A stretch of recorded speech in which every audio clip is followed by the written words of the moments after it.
আসসালামু আলাইকুম প্রিয় দর্শক, অন্য মঞ্চের আলাপচারিতায় আপনাদের সকলকে আমন্ত্রণ জানাচ্ছি।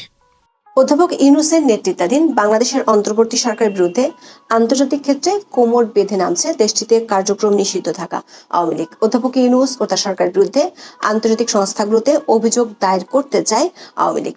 সে লক্ষ্যে এরই মধ্যে সংগঠনটি একাধিক ল ফার্ম বা আইনি সহায়তা প্রতিষ্ঠান এবং লবিস্ট ফার্ম নিয়োগ করেছে।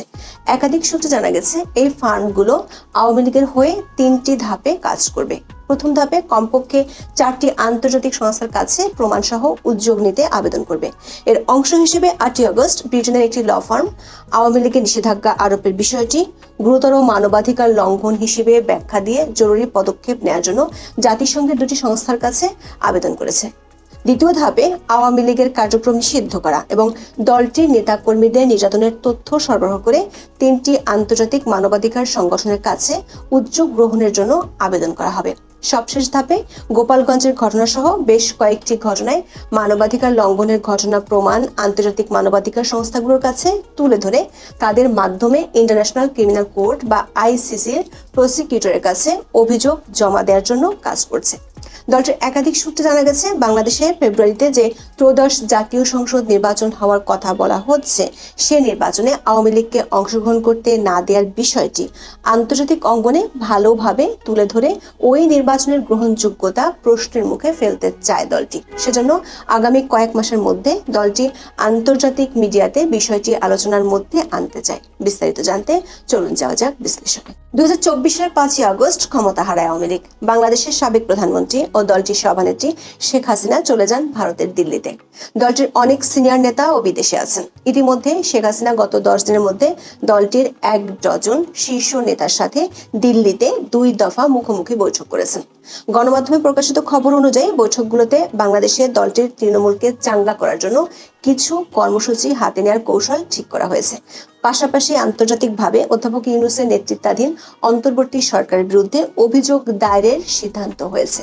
দলটির একাধিক সূত্র বলছে, মোটা দাগে 2টি ইস্যু নিয়ে অভিযোগ তোলা হবে। একটি হলো অগণতান্ত্রিক উপায়ে নির্বাহী আদেশে দলটির কার্যক্রম নিষিদ্ধ করা। দ্বিতীয়টি হলো গত বছরের 5ই আগস্ট থেকে দলটির বাংলাদেশে থাকা নেতাকর্মী এবং সংখ্যালঘুদের উপর নির্যাতন।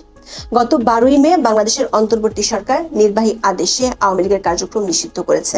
সরকারের পক্ষ থেকে বলা হয়েছে, আওয়ামী লীগের নেতাদের বিরুদ্ধে বাংলাদেশের আইসিটি বা আন্তর্জাতিক অপরাধ ট্রাইব্যুনালে যে মানবতা বিরোধী অপরাধের অভিযোগগুলো দায়ের করা হয়েছে, সেগুলোর বিচার শেষ না হওয়া পর্যন্ত দলটির কার্যক্রমের উপর নিষেধাজ্ঞা বহাল থাকবে। এদিকে বাংলাদেশের অন্তর্বর্তী সরকারের প্রধান উপদেষ্টা অধ্যাপক ইউনূস ফেব্রুয়ারিতে নির্বাচন অনুষ্ঠানের ঘোষণা দিয়েছেন। আওয়ামী লীগের নেতারা মনে করেন, একটি রাজনৈতিক দলকে নির্বাহী আদেশের মাধ্যমে তার কার্যক্রম নিষিদ্ধ করে নির্বাচনে অংশ নিতে না দেয়া গুরুতর মানবাধিকার লঙ্ঘন।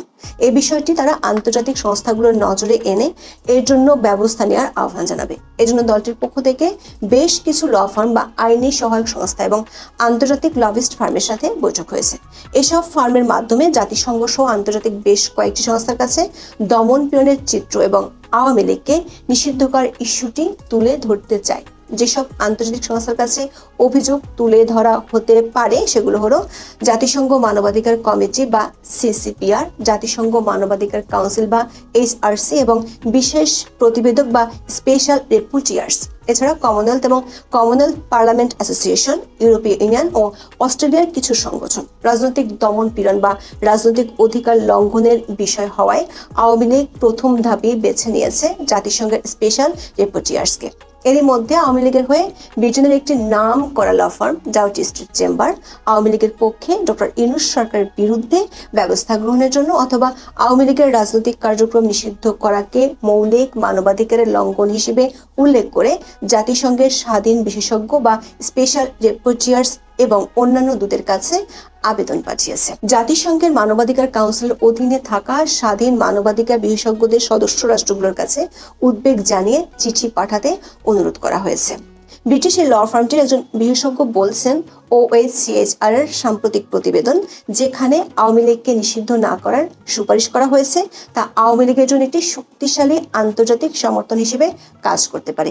এই প্রতিবেদনটি একটি নজির স্থাপন করেছে যে জাতিসংঘ একটি রাজনৈতিক দলের সম্ভাব্য নিষেধাজ্ঞার বিষয়ে সরাসরি অবস্থান নিয়েছে। আওয়ামী লীগ তাদের অধিকার লঙ্ঘনের বিষয়ে আন্তর্জাতিক জনমত গঠনে এবং কূটনৈতিক চাপ বাড়াতে এই প্রতিবেদনকে ব্যবহার করতে পারে, যা নিষেধাজ্ঞার সিদ্ধান্ত পুনর্বিবেচনায় সহায়ক হতে পারে। ডাউটি স্ট্রিট চেম্বার তাদের ওয়েবসাইটে 8 আগস্ট এমন তথ্য শেয়ার করেছে। ডাউটি স্ট্রিট চেম্বার একটি ব্রিটেন ভিত্তিক আইনি সহায়তা প্রতিষ্ঠান, যা ফৌজদারি বিচার, পাবলিক আইন, অভিবাসন, কর্মসংস্থান, মানবাধিকার এবং নাগরিক স্বাধীনতার বিষয়ে কাজ করে। তারা বড় বড় মানবাধিকার ইস্যুতে আইনি লড়াই চালিয়ে থাকে এবং তাদের খ্যাতি বেশ সুপরিচিত। ব্রিটিশ এই চেম্বারের অন্যতম প্রভাবশালী 2 সদস্য স্টিফেন পাউলস কেসি এবং অ্যালেক্স টেন্সলি এই আবেদনপত্র পাঠিয়েছেন। স্টিফেন পাউলস কেসি আন্তর্জাতিক অপরাধ এবং আন্তর্জাতিক মানবাধিকার বিষয়ে বিশ্বজোড়া খ্যাতি সম্পন্ন একজন আইনজীবী, আর অ্যালেক্স টেন্সলি আন্তর্জাতিক মানবাধিকার, সমুদ্র আইন, ইন্টারপোল এবং প্রত্যর্পণ বিষয়ে বিশেষজ্ঞ।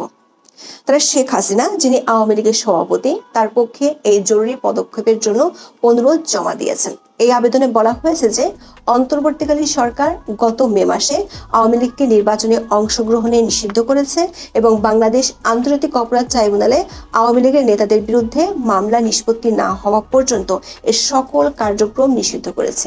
অভিযোগপত্রে দাবি করা হয়েছে এই নিষেধাজ্ঞা মৌলিক মানবাধিকারের লঙ্ঘন ঘটিয়েছে, যা বাংলাদেশে আইনের শাসন এবং গণতন্ত্রকে ক্ষুণ্ণ করে।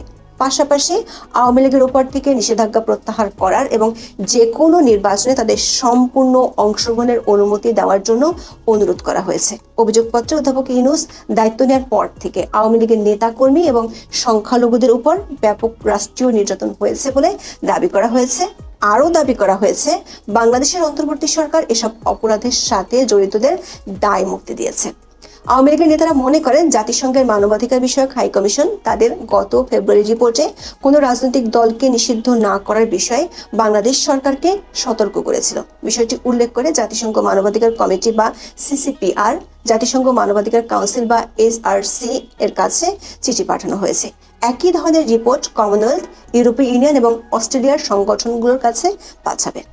সূত্রগুলো বলছে জাতিসংঘ মানবাধিকার হাই কমিশনার ভলকার তুর্কের বিরুদ্ধেও আওয়ামী লীগ আনুষ্ঠানিক অভিযোগ জমা দিতে পারে। দ্বিতীয় ধাপে 3টি আন্তর্জাতিক মানবাধিকার সংস্থার কাছে রিপোর্ট পাঠিয়ে ব্যবস্থা নেওয়ার জন্য লবিং করছে। এগুলো হলো হিউম্যান রাইটস ওয়াচ বা HRW, অ্যামনেস্টি ইন্টারন্যাশনাল এবং international federation for human rights বা FIDS। FIDS এর মধ্যে জাতিসংঘের কাছে বাংলাদেশের সংখ্যালঘুদের উপর দমন পীড়নের বিষয়ে নালিশ করেছে।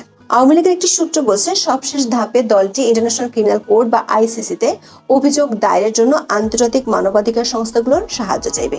একটি রাজনৈতিক দল হিসেবে আওয়ামী লীগ সরাসরি ICC-তে কোনো মামলা দায়ের করতে পারে না। ICC ব্যক্তিদের বিরুদ্ধে অভিযোগ নেয়, রাষ্ট্র বা সংগঠনের বিরুদ্ধে নয়। তবে যদি অন্তর্বর্তীকালীন সরকার কর্তৃক আওয়ামী লীগকে নিষিদ্ধ করা এবং এর নেতা কর্মীদের উপর দমন পীড়ন মানবতা বিরোধী অপরাধের পর্যায়ে পড়ে বলে প্রমাণ করতে পারে, তাহলে ভুক্তভোগী ব্যক্তিরা বা তাদের পক্ষে মানবাধিকার সংস্থাগুলো ICC প্রসিকিউটরের কাছে তথ্য বা অভিযোগ জমা দিতে পারে।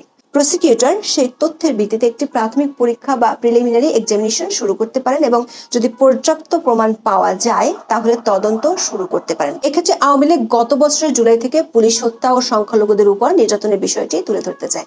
আন্তর্জাতিক মানবাধিকার সংস্থাগুলোর মাধ্যমে বিষয়টি জাতিসংঘের মানবাধিকার কাউন্সিলের ইউনিভার্সাল পিরিয়ডিক রিভিউ বা UPR প্রক্রিয়ায় বিষয়টি অন্তর্ভুক্তির জন্য দলটি জোর চেষ্টা চালাচ্ছে। আওয়ামী লীগের সূত্রগুলো বলছে বাংলাদেশের দাতা দেশ ও সংস্থাগুলোকে টার্গেট করে দলটি আন্তর্জাতিক অঙ্গনে আগামী কয়েক মাসের মধ্যে ব্যাপক হারে অভিযোগগুলো তুলে ধরবে, যাতে আগামী নির্বাচন নিয়ে আন্তর্জাতিক মহল থেকে প্রশ্ন তোলা যায়।